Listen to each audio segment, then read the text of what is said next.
নমস্কার বন্ধুরা, লাউ দিয়ে আজকে তৈরি করে দেখাবো দুর্দান্ত স্বাদের সম্পূর্ণ নিরামিষ একটা রেসিপি। গতানুগতিকভাবে আমরা যেরকমভাবে লাউ রান্না করি তার থেকে এই রেসিপিটা একটু আলাদা, তবে এটাও কিন্তু খেতে অসাধারণ লাগে ভাত রুটি দুটোর সাথেই। রান্নাটা আমি করব সর্ষের তেল দিয়ে। কড়াইতে 3 টেবিল চামচ তেল ভালো করে গরম করে নিচ্ছি। তেল গরম হয়ে গেছে, এবার হাফ চামচ নুন আর খুব সামান্য পরিমাণে হলুদ দিয়ে দিচ্ছি তেলের মধ্যে। কয়েকটা আলু বেশ বড় বড় করে কেটে নিয়েছিলাম, আলুগুলোকে দিয়ে সুন্দর করে ভাজতে হবে। আলুটা যেহেতু একটু বড় বড় করে কেটেছি সেজন্য মিডিয়াম আঁচে একটু ঢাকা দিয়ে একটু সময় নিয়ে আলুটাকে ভাজবো, যাতে করে ভাজতে ভাজতে আলু 50% সেদ্ধ হয়ে যায়। তো 4-5 মিনিটের জন্য মিডিয়াম আঁচে আমি ঢেকে দিয়েছিলাম। আলু ভালো করে ভাজা হয়ে গেছে, কালারটা একটু হালকা চেঞ্জ হয়ে এসেছে আর আলুটা কিন্তু ভাজা হয়ে গেছে। এর থেকে বেশি আর ভাজার দরকার নেই। এবার তেল ঝরিয়ে আলুটাকে একটা অন্য পাত্রে তুলে নিয়েছি। এই তেলটার মধ্যেই বাদবাকি রান্নাটা হবে। এখানে ফোড়নের জন্য দিলাম 1 চামচ গোটা জিরে, একটা তেজপাতা আর 2টো শুকনো লঙ্কা। মিডিয়াম আছে 1 থেকে 1.5 মিনিটের জন্য ফোড়নটাকে একটু হালকা করে ভাজতে হবে। লক্ষ্য রাখতে হবে ফোড়ন যাতে পুড়ে না যায়। তো ফোড়নটাকে একটু হালকা করে সাঁতলে নিয়ে দিয়ে দিলাম বড় সাইজের একটা টমেটো। অল্প নুন দিয়ে টমেটোটাকে মিনিট খানেকের জন্য একটু কষিয়ে নিচ্ছি। টমেটো একটু হালকা করে ভেজে নিয়েছি।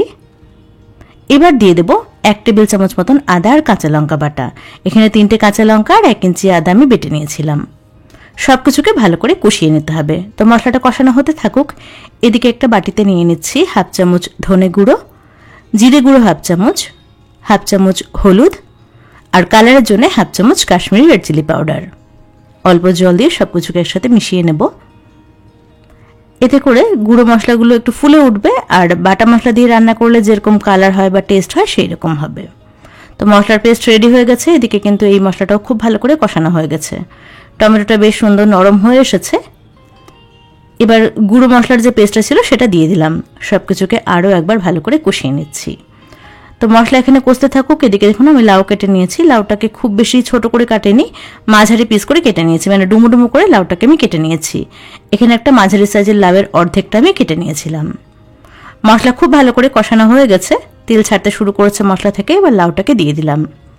লাউটাকে মশলার সাথে ভালো করে মিশিয়ে নেব প্রথমে। তারপরে একদম কম আঁচে ঢাকা দিয়ে লাউটাকে একটুখানি কষিয়ে নেব।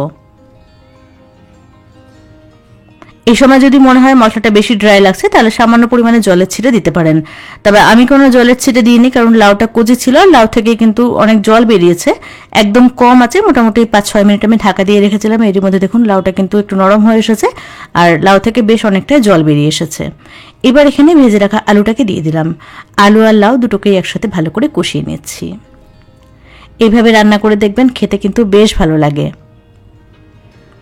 সাধারণত লাউ দিয়ে আমরা যেরকম রান্না করি তার থেকে এই রেসিপিটা একটু আলাদা, তবে এইভাবে লাউ রান্না করলেও খেতে দুর্দান্ত লাগে। তো সবকিছুকে খুব ভালো করে কষিয়ে নেওয়ার পরে এখানে দিয়ে দিচ্ছি বেশ খানিকটা পরিমাণে গরম জল। আপনারা যেরকম ঝোল রাখতে চাইবেন সেই অনুযায়ী জলটা দিতে পারেন। আমি একটু ঝোল ঝোল রান্না করব, সেজন্য জলের পরিমাণটা একটু বেশি দিয়েছি। অল্প চিনি দিয়ে দিলাম, কারণ যেহেতু নিরামিষ রান্না একটু মিষ্টি মিষ্টি না হলে ভালো লাগে না খেতে। আর দিয়ে দিচ্ছি স্বাদ অনুযায়ী নুন। আর লাউ রান্নাতে কিন্তু অবশ্যই একটুখানি চিনি দিতে হয়, না হলে কিন্তু টেস্ট ভালো হয় না।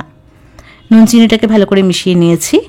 এবার মিডিয়াম আঁচে 10 মিনিটের জন্য ঢাকা দিয়ে রান্না করতে হবে, যাতে করে লাউ আর আলু খুব ভালো করে সুসিদ্ধ হয়ে যায়।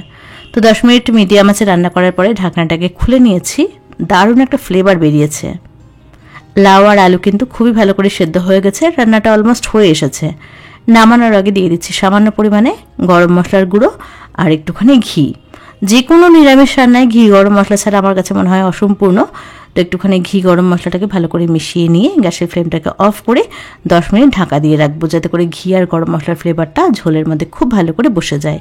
তারপরে পরিবেশন করব গরম গরম ভাতের সাথে। তো কেমন লাগলো আজকের এই সহজ সাধারণ ঘরোয়া রান্না সেটা অবশ্যই কমেন্টস করে জানাবেন। ভিডিও ভালো লাগলে একটা লাইক করবেন আর চ্যানেলটাকে সাবস্ক্রাইব করবেন।